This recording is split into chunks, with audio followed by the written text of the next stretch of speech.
Hey there, Dave Gardner here. Welcome back. We got the $2 secret here. We are on number 6 and called an apple a day. Now, you've probably heard the expression, an apple a day keeps the doctor away. Well, it's also good for fiber. And if you've read some of the stuff and you've seen some of the other posts, you know I'm involved in a program that promotes the use of fiber and protein and just getting healthy in general. But it also has a marketing aspect. So the key thing is, if you look at any of my stuff on social media, if you look at my blog, if you're on my email list, you know I do things daily. And if it's not daily, it's multiple times a week, okay? So the whole idea of an apple a day keeps a doctor away, that follows true in business too. The more you do things, the more people are familiar with you and they just don't forget about you and your business doesn't die.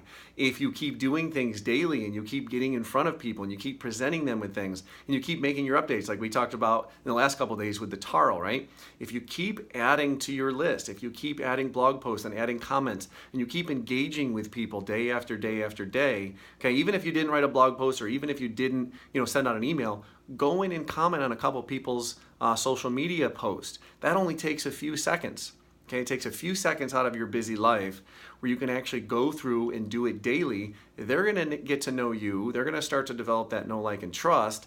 And then before you know it, maybe they're going to click on one of your links. Okay, we can't guarantee that they will ever do that, but the more you engage with them and the more you provide to them and the more that you show them that you care, the more likely and more apt they are to actually come check you out even further. So again, an apple a day is strategy number 6.